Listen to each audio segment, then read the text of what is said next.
இன்றைக்கி நம்ம ஒரு 5 பேர் சாப்பிட்ற அளவுக்கு நான் வந்து மெஷர்மெண்ட் எடுத்திருக்கேன். இப்போ நம்ம கடலைப்பருப்பு ஒரு 100 கிராம் கடலைப்பருப்பு எடுத்து வச்சுருக்கோம், அதை சேர்த்துக்குவோம். இப்போ வந்து நான் துவரம்பருப்பு ஒரு 100 கிராம் எடுத்திருக்கேன், இதையும் உள்ளே சேர்த்துக்கலாம். இப்போ நம்ம 100 கிராம் வந்து நம்ம கடலைப்பருப்பும் துவரம்பருப்பும் எடுத்திருக்கோம். அதில் பாதி வந்து 50 கிராம் வந்து பாசிப்பருப்பு எடுத்திருக்கோம். பாசிப்பருப்பு வந்து நிறைய போட்டிங்கன்னா கொஞ்சம் கொழப்பு கொடுத்துரும். அதனால் நான் இதில் வந்து பாதி வந்து கம்மியாக எடுத்துக்கோங்க. இதுக்கு பதில் வந்து நம்ம கருப்பு உளுந்து கூட சேர்த்துக்கலாம். டேஸ்ட்டு பிடிக்காதவங்க இந்த மாதிரி சேர்த்துக்கலாம். அது டேஸ்ட்டு பிடிச்சிருந்ததுன்னா கருப்பு உளுந்து சேர்த்து செய்யுங்க, நல்லாயிருக்கும். உள்ளே சேர்த்துக்குவோம். இந்த 3 பருப்பையும் நம்ம சேர்த்துட்டு இதை நல்லா கழுவிட்டு நல்ல தண்ணி ஊற்றி ஒரு 2 மணி நேரம் நல்லா ஊறட்டும். அதுக்கப்புறம் பார்ப்போம். இதுக்கு வந்து நம்ம 1/4 கிலோ பச்சரிசி எடுத்துருக்கோம். பச்சரிசி வந்து கொஞ்சம் போட்டால் தான் அது கொஞ்சம் கிரிப்பாக கிடைக்கும் நம்மளுக்கு அடை. அதனால் கொஞ்சம் கூடையே சேர்த்துக்கிட்டோம்னா 1/4 கிலோ அளவுக்கு நம்ம சேர்த்துக்கணும். இதை நம்ம சேர்த்து இதையும் அதோடு சேர்த்து களைஞ்சி வச்சுருவோம். இப்போ நம்ம பருப்பையும் அரிசியும் நம்ம நல்ல தண்ணி ஊற்றி ஊற வச்சுட்டோம். இது 2 மணி நேரம் ஊறட்டும். ஊறினதுக்கப்புறம் பார்ப்போம். இப்போ நம்ம அடைக்கி ஒரு 1/2 கிலோ பீர்க்கங்காய் எடுத்து வச்சுருக்கேன். தோல் எடுத்துகிட்டு சீவி எடுத்து வந்துடுவோம்.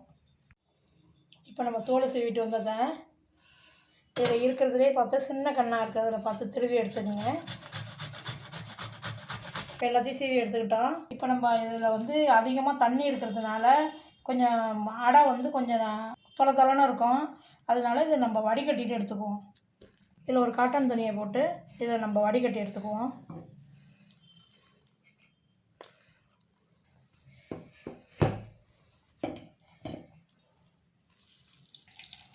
இப்போ நம்ம வடிகட்டி எடுத்துகிட்டு வந்துட்டோம். இதை செய்ய ஆரம்பிச்சிருவோம். இது ஒரு 10 மிளகா வந்து வரமிளகா எடுத்து வச்சுருக்கேன். இது வந்து கொஞ்சம் காரமாக இருந்தால் நல்லாயிருக்கும். கொஞ்சம் இனிப்பாக இருக்கிறதுனால இது கொஞ்சம் காரமாக இருந்தால் நல்லாயிருக்கும்.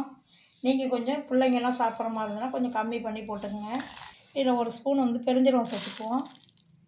இது தண்ணி ஊற்றாமல் அரைச்சிட்டு வந்துடுவோம். இப்போ நம்ம வந்து இது மாதிரி 1 2 அரிசி எடுத்துகிட்டு வந்துட்டோம். இது மாதிரி நம்ம பருப்பையும் அரிசியும் இந்த மாதிரி அரைச்சி எடுத்துகிட்டு வந்துடுவோம். இப்போ நம்ம அரைச்சிட்டு வந்த பருப்போட இந்த அரிசியை வந்து சேர்த்துருவோம். இது கொஞ்சம் தண்ணி ஊற்றி நான் வந்து இலக்கெல்லாம் அரைச்சிருக்கேன், அரைப்படாதுன்னு. இதை பீர்க்கங்காய் நம்ம இதோடு சேர்த்துக்குவோம். இப்போ வந்து நம்ம அரைச்சிட்டு வந்த மிளகாயும் சோம்பையும் இதில் சேர்த்துக்குவோம். ஒரு 2 பெரிய சைஸ் வெங்காயம் நறுக்கி வச்சுருக்கேன் சின்னதாக, இதையும் இதில் சேர்த்துக்கலாம். கொஞ்சமாக வந்து இஞ்சி இது துருவி சேர்த்துக்குவோம். கொஞ்சமாக கொத்தமல்லி அதையும் போட்டுக்கலாம். ஒரு கொத்து கருவேப்பிலை. இப்போ இதுக்கு தேவையான ஒரு ஸ்பூன் வந்து மஞ்சத்தூள் போட்டுக்கலாம். இதுக்கு தேவையான அளவுக்கு உப்பு. இப்போ எல்லாத்தையும் ஒன்றா சேர்த்து பிசைஞ்சிக்கலாம். இப்போ இந்த பதம் வந்து கையால் தட்டுறதுக்கு வந்து இந்த ஈஸியாக இருக்கும். இப்போ வந்து தெரியாதவங்க சின்ன பிள்ளைங்க தட்டணும் அப்படின்னு நினச்சாக்கா கொஞ்சம் இலகெல்லாம் வச்சு கரண்டியால் கூட எடுத்து விடலாம். இப்போ இதுக்கு எல்லாம் கரெக்டாக இருக்குது. இப்போ நம்ம தட்டையெல்லாம் வாங்க.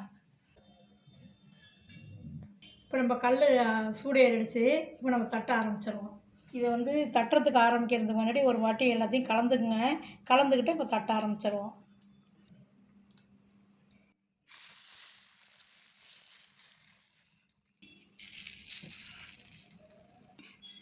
இதை எவ்வளோ நைஸாக தட்ட முடியுமோ அவ்வளோ நைஸாக தட்டுங்க. அப்போ தான் நம்ம வந்து மொறுன்னு இருக்கும். இப்போ இதுக்கு நல்லா தாராளமாக எண்ணெய் விடணும். ஒரு 2 ஸ்பூன் எண்ணெய் நம்ம விட்டுக்கலாம்.